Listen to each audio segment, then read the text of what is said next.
Welcome to the SaaS Revolution Show, a podcast by SaaStock.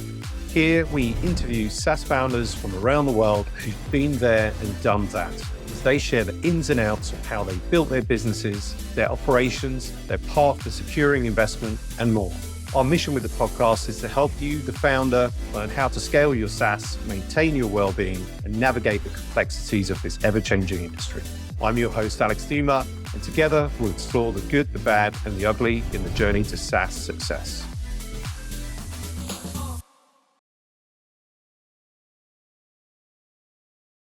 Welcome back to the SaaS Revolution Show. I am your host, Alex Dima, the CEO and founder of SaaStock, also general partner at Back to Future Ventures. Delighted to be welcomed today by a returnee guest, hasn't been on the podcast for a long time, but ahead of speaking at SaaStock USA, which is in Austin on May the 13th and 14th, I'm delighted to be joined by Rahul Vohra, who is the CEO founder of Superhuman. Welcome, Rahul. How are you doing? Doing great. Thank you for having me back. Good to see you again. As I say, we had you on the podcast. I can't remember. It was probably around like 2020, 21, something like that. And also you spoke at one of our virtual events. And so it's been a while. So it's kind of an opportunity to catch up a little bit, but also really excited about just the conversation and getting very excited for SaaStock USA in 5 weeks now from recording. So yeah, looking to get into it. And Rahul, we always start the show like just get to know the guests a little bit better, but not necessarily just about what they do, but you know who they are on a personal level, how they think, etc. So I'll start with who is Rahul Vohra. Great. I love going all the way back. So as you know, I'm the founder and CEO of Superhuman, but if you want to go all the way back, then I grew up in the UK and I started programming as a hobby. At a very early age, when I was about 8 years old, I studied computer science at the University of Cambridge. I even started a PhD there, which I ended up not finishing, which I suppose is cliche. I dropped out because I was much more excited about being a founder. I then started a variety of different companies. One got into Y Combinator. I sold that to LinkedIn, and shortly thereafter found myself starting my current company, Superhuman. You don't meet many, or I don't hear of many people that started programming at the age of 8. So it's pretty impressive. And I don't know what programming looked like back when you were 8. So it would be interesting maybe to know. Just anecdotally, actually, I had somebody reach out to me on email, and I think luckily I caught the email because we've got a pitch competition at SaaStock USA, and the email was, my 10-year-old son is building an AI app and would love to pitch it at your conference. And I just thought, well, wow, like 10-year-old building an AI app, and like why not give him, a platform, and hopefully that will be beneficial for him. So we're actually going to do that at SaaStock USA and have this 10-year-old pitch his AI app, and it'll be interesting to see how that fares up with all the adults that are pitching their AI apps. But so probably that instance and you programming at 8 are maybe one of the very few that I've heard of, and so very impressive. What did programming look like back when you were 8? Well, of course, it was very different to how it looks now. And that story you just told of that child wanting to pitch their app, I think is incredible. And honestly, it mirrors a lot of what I've been hearing out here in Silicon Valley. It's fairly normal for 8, 9, 10-year-olds to be programming, to be teaching themselves using Claude or ChatGPT, to be using apps like Cursor and Bolt and Lovable to build those AI-based apps. So it's a lot more accessible than it was back when I started. In my case, it was because both my parents were doctors and working long NHS jobs in the UK. They would often finish late. And so I would often have to wait for them to pick me up after school, and I would just hang out in the school library. And so I started reading all of the books, and once I'd read all the fiction that I wanted to read, I started on the nonfiction. And then I was so excited to find the section on programming. And you maybe you remember this, maybe you don't, but there was a time in the UK where the government actually took programming and computer science incredibly seriously. This was the era of the BBC Micro, which I believe was a partnership between the BBC and some computing firms to produce a computer. And that was taught as, I believe, part of the national curriculum. Many schools had BBC Micros. By the time I was 10 years old, this was a generation prior, so those machines were mostly lying around disused and underutilized, but they still were there. And you would program them in this language called BBC Basic, which was a version of Basic that folks may be familiar with. And that was really how I cut my teeth, because they were simple enough just to turn on and start programming, and you could do some really, really great things. What I wanted to do as a kid obsessed with video games, was make my own simple video games. So I did, and that was really, really fun. And that then gave me the confidence to learn how to program modern day PCs, which at the time meant learning how to program in Visual Basic 2 all the way back then. And I stayed with Visual Basic up to Visual Basic 6, taught myself C and C++. And this was actually all very lucky, because I don't know if people still believe in the whole 10,000 hours to become proficient in something idea, but by the time I went to university, I had done north of 10,000 hours of programming, all self-taught and full of blind spots, of course, and things I didn't know were bad ideas, but I'd put in the hours. Just maybe, well, there's definitely a connection, but anecdote to that, and about the influence of video games and coding and building your own games. I've got two kids, two daughters, 8 and 10, and certainly my 10-year-old is addicted to Roblox. And she's very good at it and is very passionate about it. And I foster it, to an extent. The mum is often like, take the iPad off her. And I'm like, well, she's found something she really enjoys. And you can do courses on how to code, Roblox games. And I actually have a colleague who's one of his kids' friends has created a Roblox game, and it's generated like 40,000, 50,000 in revenue for this 10-year-old kid. And so I'm like to my kid, hey, daddy could do with an extra 40, 50K, like you get going. But she hasn't yet, but maybe we will sort of one day. And she's actually also really good at YouTube and creating YouTube videos, but not of herself, but of these games and like what's happening in the games. And actually, maybe because her TAM is bigger than the B2B SaaS niche, but she's getting more views on her videos than we do at SaaStock. And I'm like, maybe we should hire her for the content marketing team.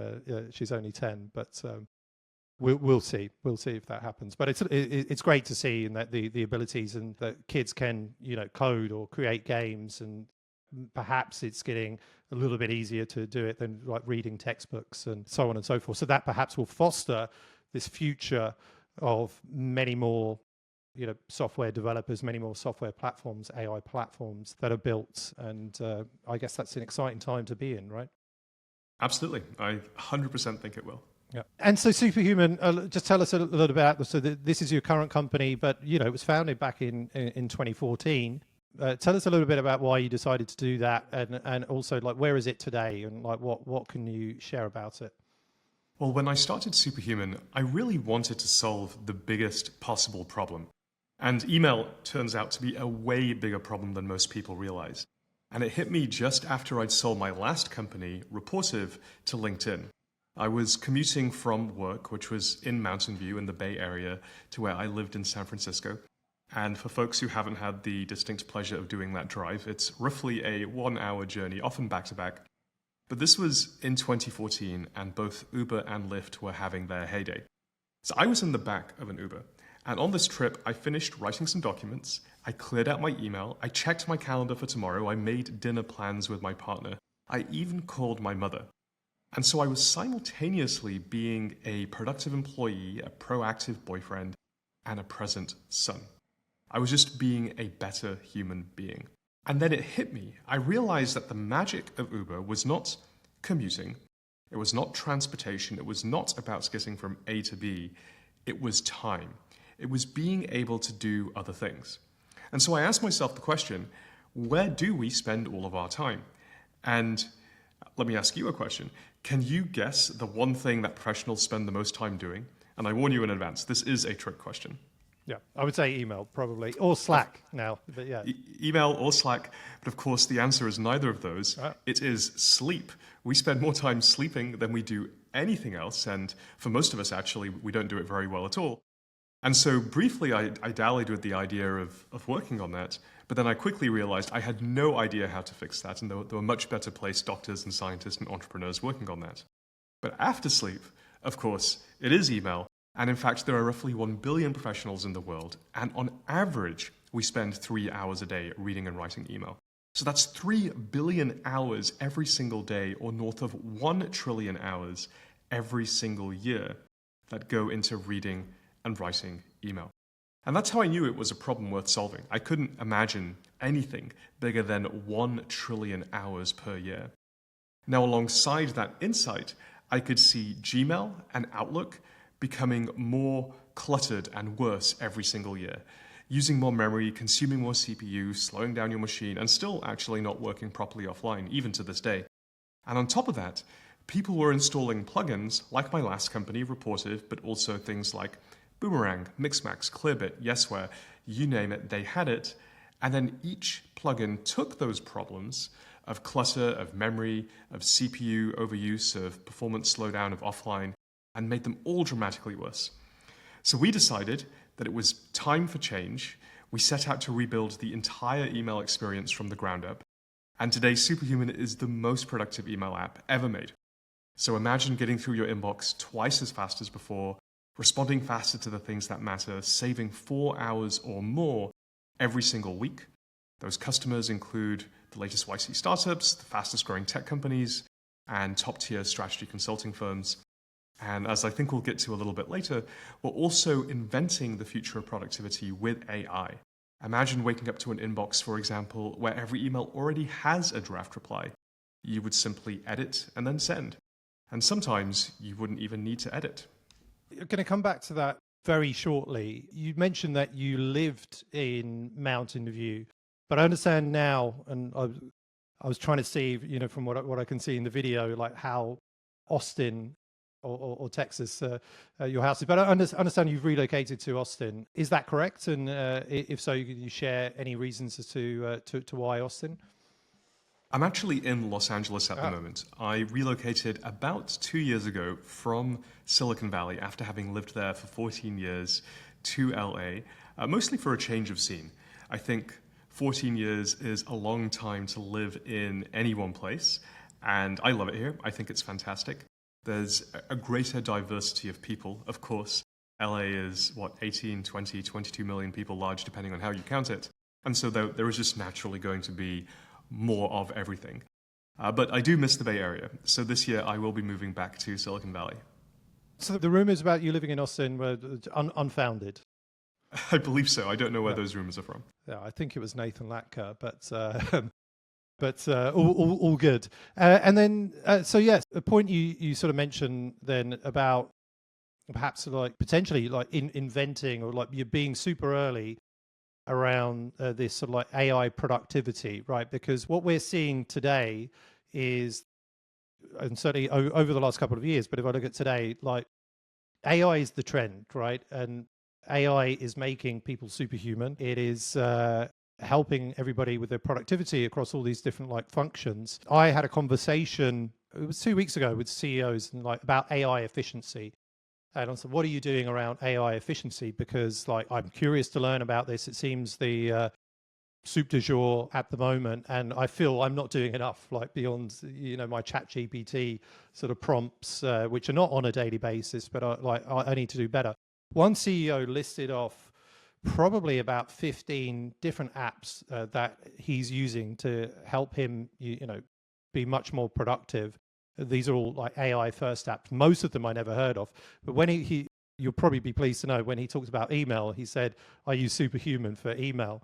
And I think that was interesting because this is a company that was, invented 10, 11 years ago. But now today, kind of every app is this trying to be the superhuman, for X. So how do you think about that, like in terms of being ahead of the curve, I think sort of like back then, and how it sits in today's world of all these apps effectively, having this superhuman element to help everybody, just be more productive, whether it's on sales and marketing or whatever the function is? I think when it comes to AI, there is this big question that products and companies that existed pre-generative AI have had to ask, which is, how do we adapt? What happens if, in the worst case, there are companies like Stack Overflow and Chegg where arguably they're losing their product's market fit because of AI, because folks can do what they need to do just within ChatGPT. And so there's this big question of how do we react? How do we adapt? And I think it's helpful to crawl before you walk and then walk before you've run. So we think of the evolution of AI in 3 distinct phases. Number 1 is on demand. Number 2 is always on. And number 3 is agentic.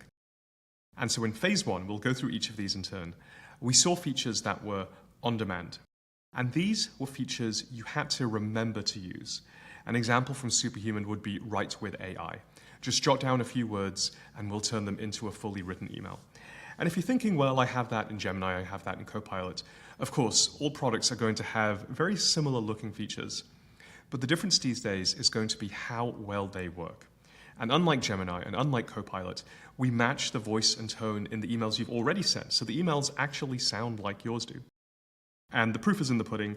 Our average user uses Write with AI 37 times per week, which is so much more than we thought they would, and it was a sign for us that we were onto the right thing. Now, these on-demand features are an easy place to start since they're only running when they're used. You don't need gigantic infrastructure. They don't cost very much to run. That gave us the confidence to move on to phase 2 when we started building features that are always on. And these are features that you don't have to remember to use. And examples from Superhuman that folks may be familiar with are auto-summarize and instant reply. And these features have been really exciting, by the way. Over 2024, the percentage of emails that our users write with AI has grown by more than 5 times over. So these always-on features are quite a bit harder to build because the user isn't directly engaging with them. They require a pretty big build-out of infrastructure, and they cost real money to run. They're always on, they're always working for you. For example, for instant reply and auto-summarize, we've already processed many billions of emails. And in phase 3, we are building AI agents that replace entire parts of workflows. For example, we recently announced our biggest evolution yet, and the latest version of Superhuman, which is set to roll out to everyone as of the time of recording, today is April 9th, so next week, is now constantly helping you in so many different ways. So let's say you're sending a critical email. You could be trying to close a deal or land a meeting, but of course people are busy. You might not hear back. So what might you do? You might set a reminder, for example, in 2 days. But let's think about that. You still have to remember to set the reminder, decide when it should come back, notice that it came back, and then write the follow-up. That's 4 or 5 very manual steps that you have to remember to do. And today, Superhuman does all of that for you. If your email needs a response, then Superhuman will set a reminder. And then when the reminder comes back, Superhuman will write the follow-up.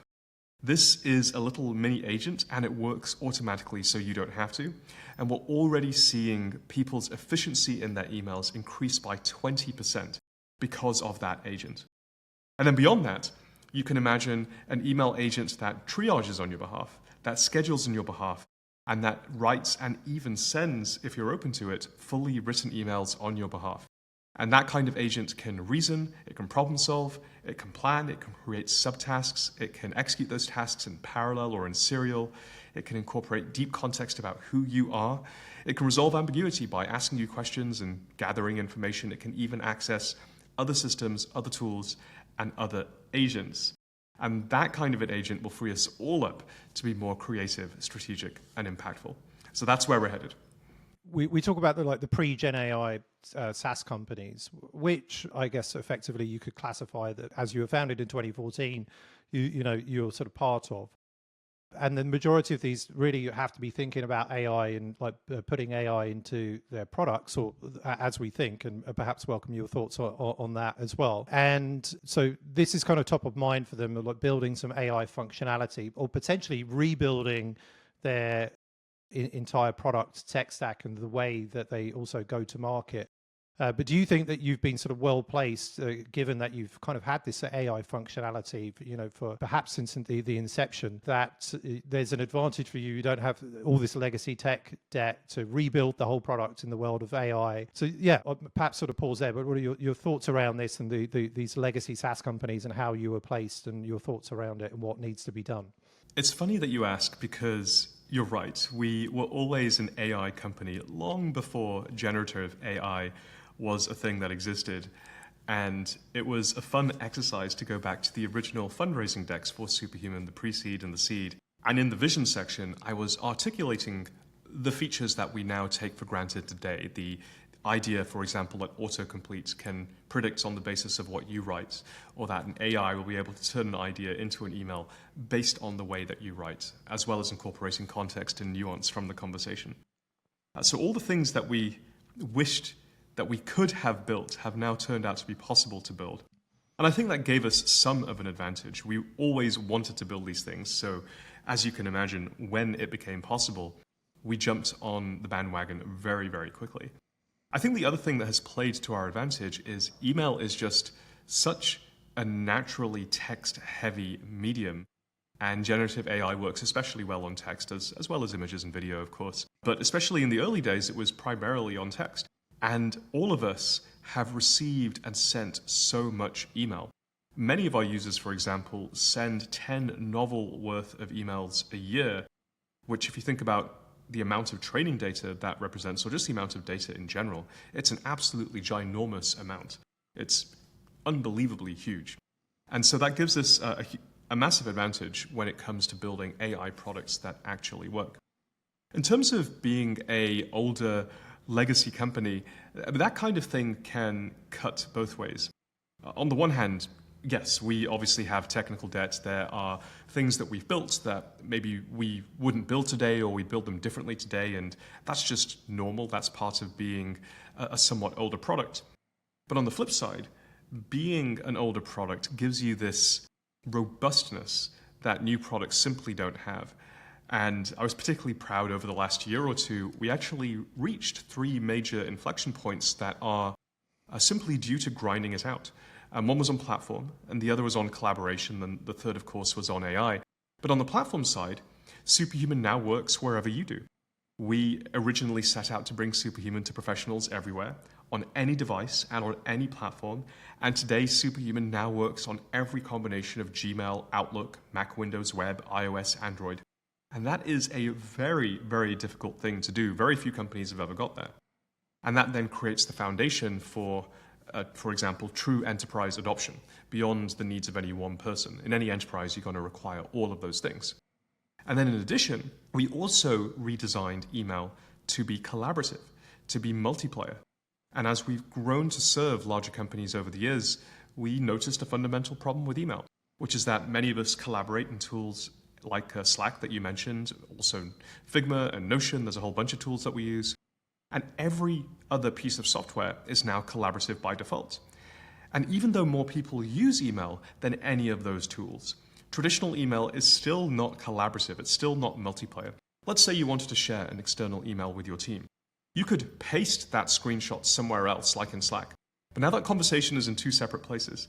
And unless you keep on pasting screenshots, every single time a new email comes in, you're going to have to somehow tell people what happened. There's no way for your team to stay up to date. So you could do what most people do, which is you could forward or BCC, but now you have to remember to do that for every single email you send and receive. And then there's always the risk that someone hits reply all and says something regrettable externally on an email they were BCC'd on. It's terrible when that happens. And so in Superhuman, you can now actually share a live, real-time view of any conversation directly with your team. And as new emails arrive on that conversation, that real-time view keeps itself up to date. You and your team can then comment directly on it, so there's no more forwarding, there's no more BCCing, and this helps teams move so much faster and save so much time. And we're seeing that it's great for the business, by the way, as you would expect. Being a SaaS investor, one of the most important things to track is expansion rates of teams. Teams that use these multiplayer features inside of Superhuman expand twice as fast. And then on the AI side, we've already talked a bunch about. One of the key things that we've seen is we're becoming a horizontal tool to help enterprises go through AI transformation. And it's really exciting to see because there are very few company-wide levers like email. There's also no other solution like Superhuman. So being a legacy company can hurt. It can be difficult. You can often feel like, well, we've built the products we've built, and these new upstarts have a clean slate. They don't have to deal with all the things we've had to deal with. But I think if we look at this through the right lens, the lens of what unfair advantages does being a 10-year-old company lend us? Well, it's the kinds of things I just mentioned. Everything I just ran through whether it's enterprise readiness or multiplayer or full platform support, genuinely takes years to build. It took us 8 or 9 years to get to that full platform support piece, and it would take anyone that long. It's just really, really hard to build all of those pieces. So those are the things that can become a source of advantage. Can I just ask, in terms of how you're growing the business and your sort of go-to-market, is it a fair assumption that it's mainly a PLG type approach? I would say, I mean, the world is very noisy at the moment, very hard to cut through the noise. So personally, I don't see a lot of marketing from Superhuman, but you do hear a lot of people talking about it. So I'm just kind of curious as to how do you scale the business, and like maybe what are the kind of 1 or 2 things that you do there? Yeah, I would say today that it is still very much PLG, as it was in the early days. When we started the company, I thought we would have 3 primary pillars of growth. One would be virality, and the product is very viral today. There's the sent via Superhuman signature, which you may have seen, that still accounts for north of 20% of our site traffic. And there's also the ability to refer people to Superhuman. You both get 1 month free if you do that, and also to invite folks to your team, which plenty of people do as well. So that's virality. Then there is thought leadership. And we may have talked last time, I think it was about game design. I'm also well known for talking a lot about product market fit. And at Superhuman, we have created a way not just to measure product market fit, but a way to systematically and numerically optimize your way to product market fit. And that has turned out to become required reading for basically every single founder. This is the gold standard for how to measure product market fit and how to get there. And then the third piece is PR. And we found a way to reliably put ourselves in the news cycle in a way that's really authentic and that works very well. The rule of thumb I have for any company that I work with, let's say I'm an investor, is every once in a while, your industry is going to come back into vogue. It's going to be a thing that the press talks about. This is definitely true of email. There is a perennial news cycle that happens about email.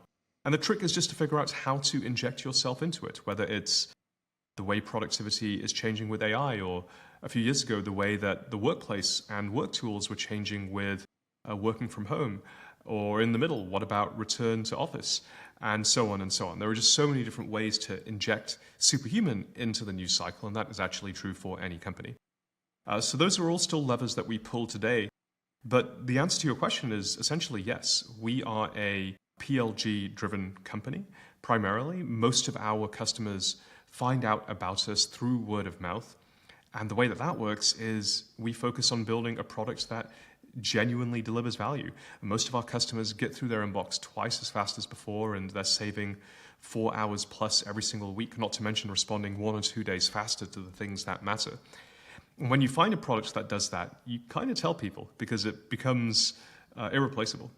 Thanks for sharing that. I want to go into a couple of sort of quick-ish fire sort of questions before we wrap up. So I'd like to hear, what is the best piece of advice that you've ever received?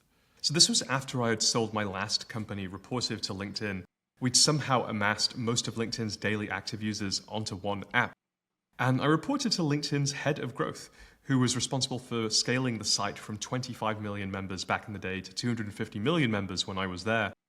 And during my first one-on-one, we sat down and I asked him, hey, can you please tell me the secret of virality? How is LinkedIn so viral? And I learned the real secret of virality in that first one-on-one. And big hint, it's not about viral mechanics. It's actually something we've touched on already. The real secret behind virality is not because of viral mechanics, but because of word of mouth.